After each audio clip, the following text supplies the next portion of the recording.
Në obonin e xhamisë së re në fshatin Qegran u mbajt manifestimi tradicional Mbrëmja e Vllazërisë, një aktivitet i organizuar nga Muftinia e Gostivarit në bashkëpunim me xhaminë e re në Qegran. Ngjarja mblodhi një numër të madh besimtarësh, hoxhallarësh dhe bashkëdetarësh nga Mërgata. Aktiviteti i moderuar nga Muazim Zendeli nisi me leximin e pjesëve nga Kurani famlar nga Hafizi Ibrahim Ahmeti. وَقَذَفَ فِي قُلُوبِهِمُ الرُّعْبَ فَرِيقًا تَقْتُلُونَ وَتَأْسِرُونَ فَرِيقًا. Në emër të organizatorëve të pranishmit i përshëndeti imami i xhamisë Latif Ahmeti, i cili theksoi rëndësinë e bashkimit dhe forcimit të lidhjeve ndërmjet besimtarëve. Qëllimi i kësaj mbrëmje vëllezër të dashur është që ne të vëllazërohemi, të bashkohemi gjithë këto tribuna që duam t'i bëjmë dhe takina si tradicionale në të ardhmen, të jenë që neve të na bëjnë më të mirë, më të devotshëm dhe më të afërt me njëri tjetrin. Edhe kështu ju dëshiroj një mirëseardhje, mirë se keni ardhur, Zoti ju bekafsh dhe inshallah përdorimin që ata jepni Zoti ju shpërblet me shpërblimet e atij si këtë botë ashtu edhe në botën tjetër.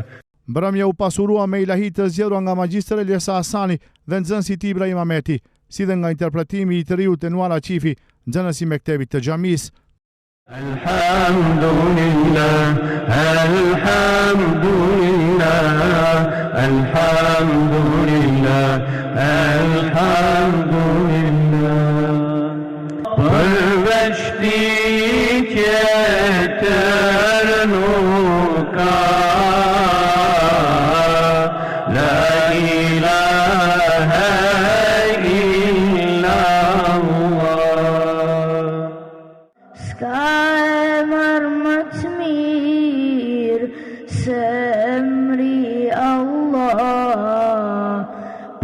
këtë emër të bukur, shfrimon kjo dunja. Emri Allah, më i madhi emër, zemra më qetësohet, kur e thras me zemër. Të pranishmit i përshëndeti dhe muftiu i Gostivarit Sabaudin Zendeli, i cili shpreu falëndërime të veçanta për kontributin e pashtershëm të mërgjimtarve në mbështetjen e vetëlindjes, medreseve dhe institucioneve fetare.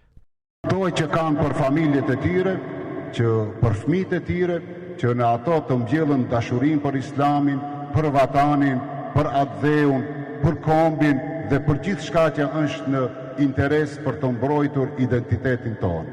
Por mbi të gjitha për kontributin që japin këtu kene.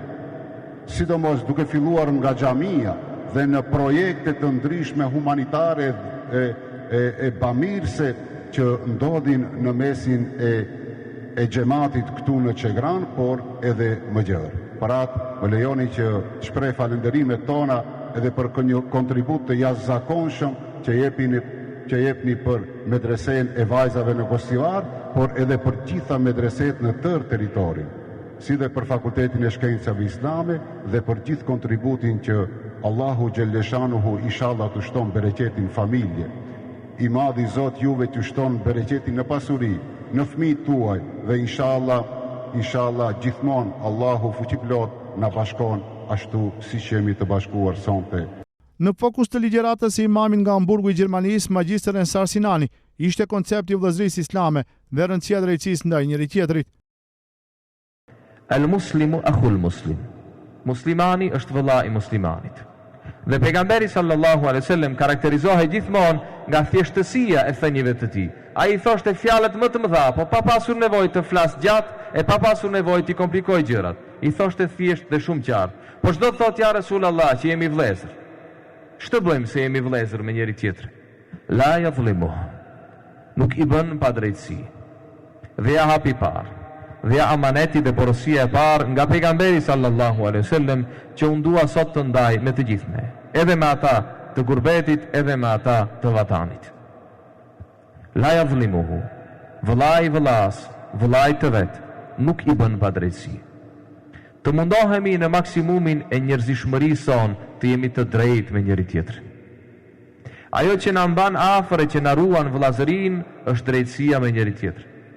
Të mos e shohim njëri tjetrin si mundësi për të përfituar, të mos e shohim njëri tjetrin si mundësi për të treguar vetveten, pa marrë parasysh nga cili prizëm e shohim, po nga asnjëra anë të mos e shohim asnjëherë tjetrin si mundësi që ne të mund t'i bëjmë të padrejtë. Jeta është e tillë që secilin e sjell në rrethana që ndonjëherë të jetë në pozitën e të dobtit, në pozitën e nevojtarit. Njerëzishmëria dhe karakteri i muslimanit tregohet aty ku ai ka mundësinë që të bëjë padrejtësi dhe nuk e bën atë. Një thënie shumë e bukur që i atribuohet Aliut radiallahu anhu thot: "Do ta dish kush je ti, men ant." Thot: "Af'aluka 'indama tamliku kull shay." Ti je veprat tua, forma se si sillesh atëherë kur ke mundësinë ti bësh të gjitha.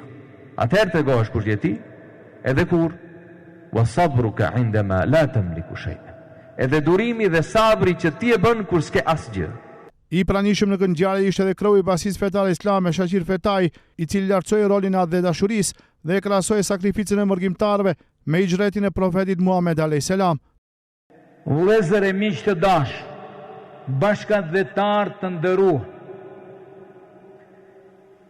dashuria ndaj vatanit, ndaj atë dheu, nuk ka çështje studimi dhe analizave shkencore.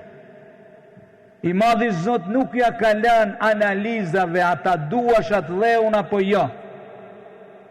Ate ka qëndisur thellë në shpirtin dhe në zemrat e çdo një individi. Shkoni ka të shkoni, malli për vendlindjen dhe atë dheun është shumë i madh, por njohja atë dheu, vlerën atë dheu, e kemi obligim që ta njohim me qëllim që atë mos e harojmë, atë ta zhvillojmë, ta përparojmë, e në veçanti atë t'u mësojmë dhe t'u afusim në zemrat e tyre fëmijëve tanë dhe gjeneratave të reja që lindin në vende të ndryshme.